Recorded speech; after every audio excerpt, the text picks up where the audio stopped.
J'ai fait un x16 sur la crypto-monnaie LAB alors que le Bitcoin se trouve dans un cycle baissier. Dans cette vidéo, je vais te montrer comment trouver des opportunités crypto et ça même quand le marché des crypto-monnaies est en train de baisser. Et surtout, à la fin de cette vidéo, tu auras vraiment un plan clair, une vraie méthode pour trouver des opportunités crypto. Première chose que tu dois absolument faire, c'est déjà oublier tout ce qu'on t'a dit, tout ce qu'on a pu t'apprendre pour trouver des opportunités crypto. Parce que au contraire de ce qu'on t'a dit, tu ne dois absolument pas fouiller pendant des heures sur Twitter ou sur X pour trouver ces opportunités. Tu ne dois pas non plus analyser leur fameux projet et surtout, tu ne dois pas regarder des vidéos YouTube de ton influenceur préféré parce que la réalité de tout ça, c'est que ça fonctionne très peu et en plus de ça, ça te prend un temps monstre. Et il faut que tu saches également une chose au travers de toutes ces choses-là, c'est que 90% des investisseurs possèdent absolument tout le temps les mêmes crypto-monnaies. Donc, je te dis ça parce que j'accompagne et je forme depuis 2021 des investisseurs. J'en ai accompagné plus de 1280 jusqu'à aujourd'hui. À chaque fois qu'on fait une restructuration de portefeuille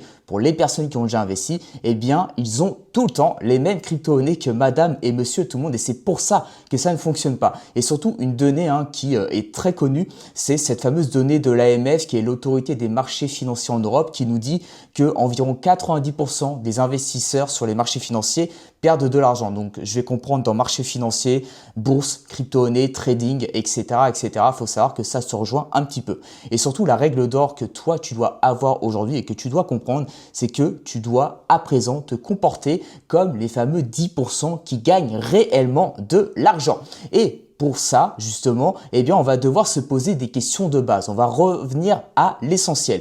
Qu'est-ce qui nous fait gagner de l'argent sur une crypto-monnaie? Je pense que tu sais tout aussi bien que moi, c'est la hausse de sa valeur. C'est-à-dire si une crypto-monnaie se trouve à 10 $ et qu'elle passe à 40 $, on aura fait un x4, enfin elle aura fait un x4 si on a investi à 10 $ et qu'on la revend à 40, eh bien on aura fait également un x4 sur notre investissement de base. Maintenant, qu'est-ce qui fait augmenter le prix d'une crypto-monnaie? Eh bien c'est un concept d'économie qui est assez simple à comprendre, je vais t'expliquer ça. C'est le rapport entre l'offre et la demande. C'est-à-dire que si la demande est supérieure à l'offre, on va donc avoir plus d'acheteurs que de vendeurs. Donc, si on a plus d'acheteurs que de vendeurs, c'est comme une bataille, eh bien, on va avoir un prix qui va grimper. A contrario, bien évidemment, si les vendeurs sont plus présents que les acheteurs, donc si l'offre est supérieure à la demande, forcément, le prix va baisser. Et je vais également te prendre un exemple pour que tu comprennes et que tu vois vraiment comment ça fonctionne. On va prendre un marchand de pommes. Le marchand de pommes, il est capable de fournir sur une semaine 100 pommes. Il ne peut pas faire plus. C'est les lois de la nature. Voilà, ça fonctionne comme ça de son côté. Et quand il va donc sur le marché tous les mercredis, il vend très rapidement son stock de 100 pommes et malheureusement à chaque fois il y a des clients qui veulent lui acheter des pommes mais ce n'est pas possible pour lui. Donc forcément vu qu'il ne peut pas en produire plus, qu'est-ce qu'il va faire? Eh bien ce marchand de pommes va tout simplement augmenter ses prix. Pourquoi? Enfin le prix d'une pomme plutôt. Pourquoi? Parce qu'au moins il va pouvoir combler absolument l'intégralité de ses clients. Peut-être que les clients qui passaient les premiers qui avaient tout le temps les pommes ils vont en acheter un peu moins vu que c'est un petit peu plus cher mais au moins il va pouvoir combler tout le monde et c'est surtout que lui de son côté il va même pouvoir gagner plus d'argent. Eh bien, il faut savoir que la crypto-monnaie, ça fonctionne également de la même manière. Et maintenant, ce qui va nous manquer, c'est ce fameux outil. Ok, c'est bien de savoir qu'un prix, ça augmente ou ça baisse avec l'offre et la demande, mais comment on visualise en fait les variations de cette offre ainsi que de cette demande? Eh bien, on va avoir qu'un seul outil qui va nous permettre, c'est un graphique. Alors, je sais, un graphique, c'est pas sexy, c'est pas beau et même ça fait très peur. Hein. Moi-même, quand j'ai été débutant, j'étais pas du tout à l'aise avec ça et ça me donnait pas du tout envie, mais pourtant, c'est le seul outil qui te permet de voir l'offre ainsi que la demande sur une crypto-monnaie et n'importe quel autre actif. Hein. Si tu prends les métaux précieux comme l'or ou même d'autres actifs, hein, tu prends du pétrole ou je ne sais quoi, eh bien ça fonctionne avec ce même principe. Et c'est ce qui te permet vraiment de visualiser tout ça en temps réel. Donc bien évidemment, nous en tant qu'investisseurs, ce qui va nous intéresser en visualisant un graphique, eh bien c'est de pouvoir investir au bon moment, c'est-à-dire investir avant un mouvement haussier. Parce que on le sait, un graphique c'est une histoire de mouvement haussier, de mouvement baissier et une autre chose que je vais t'avouer donc juste après, mais l'objectif nous c'est qu'on se mette au tout début d'un mouvement haussier parce que c'est là en fait où on aura un risque qui est hyper faible. Donc quand je dis un risque qui est faible, c'est un risque de perdre de l'argent qui est hyper faible vu qu'on a déjà eu un mouvement baissier et qu'on va retrouver un nouveau mouvement haussier. bon bah on se doute que derrière ça a très peu de chances de rebaisser à nouveau et c'est surtout à cet endroit, au tout début d'un mouvement haussier, que tu vas pouvoir générer le maximum de gains. C'est ce que j'ai essayé de représenter à l'écran juste ici. Si on prend un investisseur qui achète, on le voit ici au tout début de la hausse, donc avec un achat au mois de mars à 10 $, eh bien l'objectif après de son côté, ce sera de revendre plus cher donc durant le mouvement haussier et au plus proche de ce point haut du mouvement haussier. Donc là, j'ai mis une vente à 40 $ au mois d'octobre. Voilà. Donc maintenant que tu sais tout ça, il faut savoir que toutes les questions qu'on vient de se poser là à l'instant T, ça va définir une donnée et une donnée qui est hyper importante pour pouvoir trouver des opportunités crypto. C'est ce fameux quand acheter une crypto-monnaie au bon moment. Tout ce qu'on vient de voir là, toutes les questions qu'on vient de se poser, ça correspond au quand acheter une crypto-monnaie au bon moment. Parce qu'en vrai, c'est le plus important. Mais tu vas surtout me dire, ok Florent, mais pourquoi le quand acheter une crypto-monnaie au bon moment, il est si important que ça pour trouver une opportunité crypto? Eh bien, regarde ça. Là, je te montre donc le graphique d'une crypto-monnaie qui s'appelle Solana, qui est assez connue également. Donc, j'ai pris deux types d'investisseurs différents. Le premier investisseur, il va acheter du Solana au prix de 25 $. Donc en fait, il en a acheté ici, c'était au printemps 2023. Le deuxième investisseur, il va acheter du Solana un an après, donc c'est-à-dire au printemps 2024 au prix de 180 $. Donc on peut se dire, bah ils ont acheté absolument la même crypto-monnaie, c'est le même projet, donc forcément pour les deux c'est une opportunité. Eh bien pas du tout, mais justement regarde ça. Il faut savoir que sur tout le mouvement haussier qu'on a eu entre 2023 et 2025 sur la crypto-monnaie Solana, eh bien l'investisseur numéro 1 jusqu'au prix des 296 $ qui était le point haut de 2025 sur cette crypto-monnaie, il a généré un plus 1000% de rentabilité. Donc un plus 1000%, ça fait un x10. C'est-à-dire si tu as investi 10 000 €, tu ressors avec 100 000 €. L'investisseur numéro 2, en achetant plus tard et au prix de 180 $, il est quand même en gain, comme l'investisseur numéro 1, mais c'est très différent. Il a un gain de plus 64%. Donc pour te donner un ordre d'idée, ce n'est même pas un x2 sur son investissement de départ parce qu'un x2 c'est une rentabilité de plus 100%. Ok? Mais ce qui est encore plus flagrant, c'est aujourd'hui. Pourquoi? Parce que Solana n'est plus dans un cycle haussier et il se trouve dans un cycle baissier. Il est passé de 296 $ à aujourd'hui où on se parle environ 70 $. Donc c'est-à-dire que l'investisseur numéro 1, lui de son côté, il est toujours en rentabilité. On le voit ici, il a toujours un plus 162% de rentabilité, donc il a encore un x 2,5 environ sur son investissement de départ. Et par contre, l'investisseur numéro 2, lui, c'est totalement différent. Il encaisse malheureusement un moins 63% de perte, c'est-à-dire qu'il a perdu plus de la moitié de son investissement de départ. Et c'est pour ça qu'en réalité, le plus important pour trouver une opportunité crypto, c'est pas le nom de la crypto-monnaie, c'est pas son projet derrière, c'est surtout le prix auquel tu vas l'acheter. Donc, le bon moment. Donc, savoir quand acheter cette crypto-monnaie au bon moment. Parce que pour l'investisseur numéro 1, la crypto-monnaie Solana, c'est une opportunité. Par contre, pour l'investisseur numéro 2, la crypto-monnaie Solana, c'est pas du tout une opportunité. Donc, si toi, de ton côté, tu veux apprendre à gagner de l'argent avec la crypto-monnaie dans l'objectif de devenir autonome dans tes propres investissements et surtout pour sécuriser ton avenir financier sans faire de trading court terme en seulement 2 heures de gestion de ton temps par semaine, parce que oui, c'est ce que ça me prend moi de mon côté et tout ça grâce au graphique, tu as juste à cliquer sur le lien qui se trouve en description de cette vidéo, de pouvoir déposer ta candidature, prendre un rendez-vous avec mon équipe et moi, on fait un point sur tout ça de ton côté et on t'aide à avancer vers l'objectif que tu vas nous partager. Donc maintenant, ce qu'on va chercher à faire, c'est comment définir ce quand acheter une crypto-monnaie au bon moment. Comment ça se passe? Déjà d'une première partie qu'il va te falloir pour savoir quand acheter une crypto-monnaie au bon moment, c'est d'avoir une crypto-monnaie qui a un prix intéressant. Donc qu'est-ce qu'une crypto-monnaie qui a un prix intéressant? C'est une crypto-monnaie où son prix est hyper bien localisé. Si on regarde par exemple la crypto-monnaie Solana aujourd'hui, bon 70 $ comparé à 296 $ à son point haut en 2025, on peut se douter que sa localisation de prix est largement intéressante maintenant. Et pour ça même, il va falloir que tu comprennes une notion de fonctionnement des cycles de marché sur une crypto-monnaie. Il faut savoir qu'une crypto-monnaie, ça augmente pas en ligne droite, ça descend pas en ligne droite non plus. C'est une histoire de cycle. En fait, sur une crypto-monnaie, tu auras toujours des cycles haussiers, donc des grandes phases haussières, et ensuite tu auras donc des cycles baissiers parce que la phase de hausse va s'estomper forcément et ça va baisser. Et entre les deux, c'est cette donnée à mon avis que tu ne connais pas aujourd'hui, tu vas avoir une phase de stabilisation. Et ça, c'est hyper intéressant. Pourquoi? Parce que la phase de stabilisation, elle se trouve juste après un mouvement baissier. Donc, elle annonce en fait la fin d'un mouvement baissier. C'est excellent. Et en plus de ça, elle annonce un prochain mouvement haussier. Donc, c'est également dans cette phase que se trouve le point le plus bas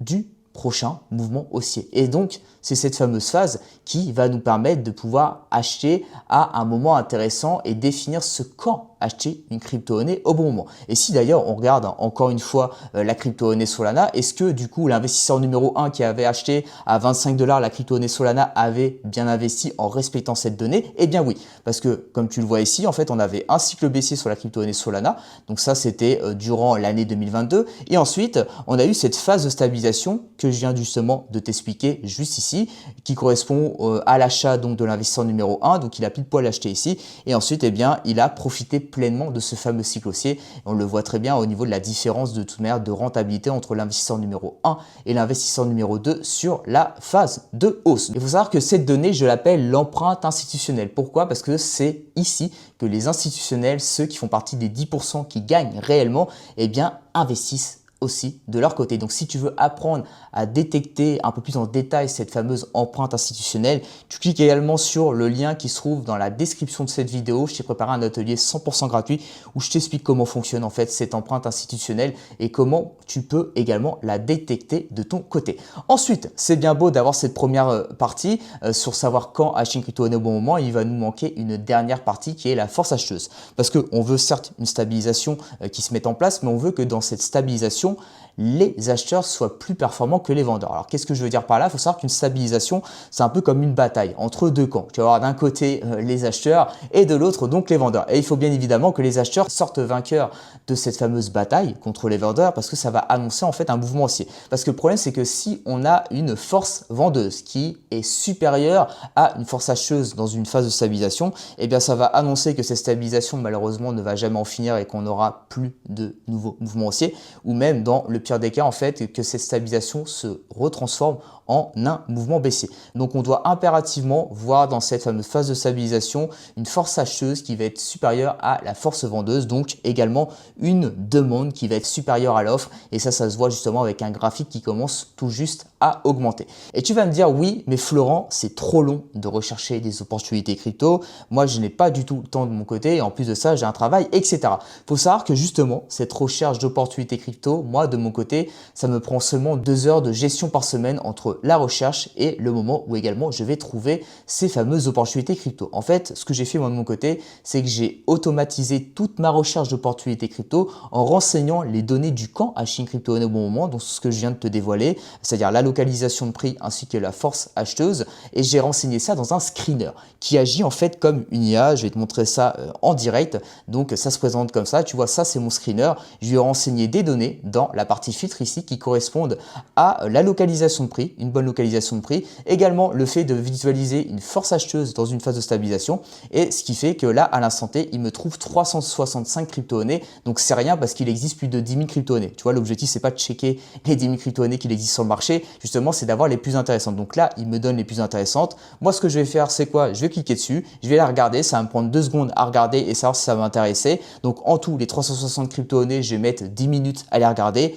Très rapide, et grâce à ça je vais savoir si je vais m'intéresser à certaines crypto-monnaies qui me proposent, donc soit les mettre en liste de surveillance parce que j'ai pas encore tout ce qu'il me faut pour acheter directement là à l'instant T, ou soit je vais les acheter directement parce que justement ça va fortement m'intéresser. Donc maintenant qu'on a défini ce quand acheter une crypto-monnaie au bon moment pour trouver une opportunité crypto, il va nous manquer une deuxième donnée et une dernière pour trouver ces fameuses opportunités crypto, c'est ce fameux où les trouver. C'est bien de savoir quand les acheter pour avoir cette première donnée, mais il faut savoir où les trouver quand même, ces fameuses opportunités crypto. Donc déjà, première chose que tu dois faire, tu dois absolument oublier le top 100 des meilleures crypto-monnaies. À chaque fois, je vois trop d'investisseurs s'intéresser, surtout quand on est débutant, moi-même j'ai fait cette erreur en 2016, s'intéresser aux 100 meilleures crypto-monnaies ou aux crypto-monnaies que madame et monsieur tout le monde parle, et généralement elles se trouvent en fait dans le top 100. Si justement tout le monde en parle et qu'en plus de ça ces crypto-monnaies se trouvent dans le top 100, c'est qu'elles ont déjà augmenté. Pose-toi cette question en fait, pourquoi elles se trouvent dans le top 100 ces fameuses crypto-monnaies?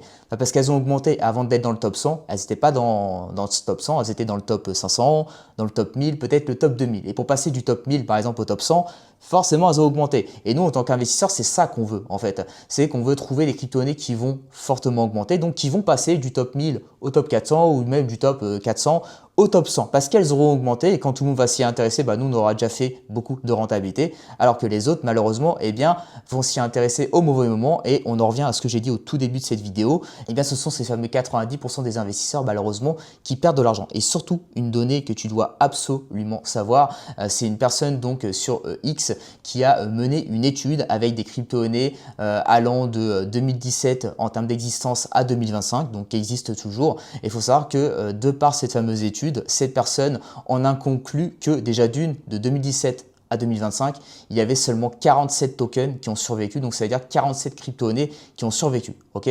Il en existe plus de 10 000 crypto-monnaies.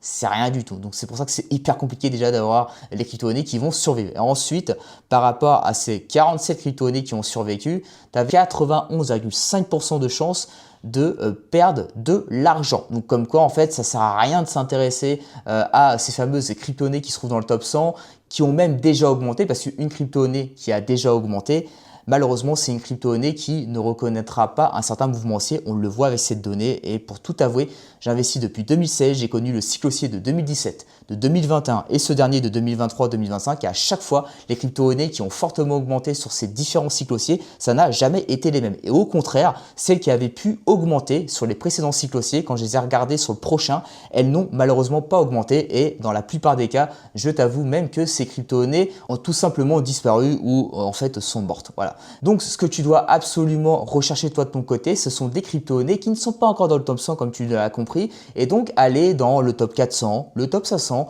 le top 1000 également. Moi, j'ai déjà trouvé des opportunités dans le top 1000, dans le top 2000 qui ont ensuite fortement augmenté, qui se sont retrouvés par exemple dans le top 400, top 500 et rien que ça permet d'avoir de très belles rentabilités. Donc, pour pouvoir définir ce où trouver des opportunités crypto, on va également passer par deux parties et deux étapes même. La première étape, c'est déjà de choisir la bonne plateforme d'exchange de crypto-monnaies. Donc pourquoi on s'intéresse à ça alors qu'une plateforme d'exchange ça sert à acheter des crypto-monnaies? Parce que justement, chaque plateforme ne va pas te proposer le même nombre de crypto-monnaies. Donc les plateformes assez connues comme Coinbase, Kraken sont des plateformes qui sont faciles à utiliser quand on est débutant, donc généralement on se tourne vers ça. Mais le problème, c'est qu'elles vont par contre proposer des crypto-monnaies qui se trouvent dans le top 100 et les autres crypto-monnaies qui se trouvent bien au-delà, il y en aura un tout petit peu mais vraiment pas beaucoup. Alors que des plateformes comme par exemple Binance ou même MEX et d'ailleurs d'autres, je ne vais pas toutes les citer, mais celles-ci en fait vont te proposer bien plus de crypto-monnaies, donc tu auras énormément de chances de pouvoir trouver des crypto-monnaies du top 400, du top 500, du top 1000, 2000 et même des fois au-delà et ça c'est ce qui va justement nous intéresser comme on a pu le voir ensemble. Ensuite, la deuxième étape, ça va être l'âge de la crypto-monnaie. Donc tu dois te demander pourquoi l'âge de la crypto-monnaie c'est hyper important. Donc je sais que quand on est débutant, généralement on se dit purée, une crypto-monnaie qui vient juste d'être créée, qui vient juste de sortir, et bien c'est forcément une opportunité, ça veut dire qu'elle va connaître un gros mouvement haussier. Il faut savoir que dans 80% des cas, 90% des cas, une crypto-monnaie qui commence tout juste à être cotée sur le marché, malheureusement elle va connaître un certain mouvement baissier. Et ensuite, deuxième chose importante, c'est que quand une crypto-monnaie vient juste d'apparaître, tu as zéro donnée sur lesquelles t'appuyer. Donc tu vois tout ce qu'on vient de voir là jusqu'à maintenant, c'est-à-dire la première donnée qui permet de trouver des opportunités crypto, donc c'est-à-dire le quand acheter une crypto-monnaie au bon moment, tu peux pas le définir. Tu n'as pas de graphique en fait. Donc tu peux pas te dire ok là on se trouve dans une phase baissière, dans une phase haussière ou dans une stabilisation. Ok là on a une force acheteuse qui est supérieure à la force vendeuse. Tu peux pas. Donc sachant que tu peux pas analyser ces fameuses données, ça veut dire que tu sautes dans le grand vide. C'est un peu comme si tu allais au casino et tu misais absolument tout sur le noir. Forcément c'est hyper risqué. Donc tu dois absolument ne jamais négliger cette part de risque et tu dois mettre toutes tes chances de ton côté pour pouvoir avoir des opportunités et ensuite tu vas gagner de l'argent dessus. Donc depuis justement que j'ai commencé à investir en 2016, j'ai remarqué que lorsqu'une crypto-monnaie a minimum 3 mois d'existence, eh bien on est capable derrière d'avoir ces fameuses données que je viens de t'expliquer, savoir si par exemple elle est dans une phase de stabilisation et si justement on peut visualiser une force acheteuse qui va être supérieure à la force vendeuse. Donc c'est pour ça que de mon côté, j'attends minimum 3 mois et une fois que les 3 mois sont passés, eh bien là je vais pouvoir commencer ou non à m'intéresser à cette fameuse crypto-monnaie avec le moins de risques possible et dans l'objectif de pouvoir générer un maximum de gains. Donc avec tout ce que je viens de te partager à l'instant, donc au niveau de ces fameuses données, c'est-à-dire la première qui est quand acheter une crypto-monnaie au bon moment, la deuxième qui est de savoir où trouver des opportunités crypto, et bien avec ces deux choses-là, tu es capable de trouver des opportunités crypto et surtout tu es capable de pouvoir profiter par la suite de performances allant de x2, x5 et même largement plus sur certains crypto-monnaies comme tu as pu le voir au tout début de cette vidéo et j'en ai eu bien d'autres comme ça. Donc si toi de ton côté aujourd'hui tu veux devenir autonome dans tes investissements crypto en sachant quoi acheter, quand l'acheter et quand le vendre au bon moment grâce au graphique en seulement 2 heures de gestion de ton temps par semaine sans faire de trading court terme afin de développer un patrimoine et surtout de sécuriser ton avenir financier, eh bien tu peux cliquer sur le lien qui se trouve en description de cette vidéo pour déposer ta candidature et donc prendre un appel avec mon équipe et moi. On va pouvoir faire un point sur ta situation et avancer vers l'objectif que tu vas nous partager. Et surtout, si tu veux me rejoindre sur Instagram pour discuter un petit peu avec moi, eh bien tu peux me retrouver à flo.ginesius en allant sur Instagram. Donc on se dit à la prochaine, ciao!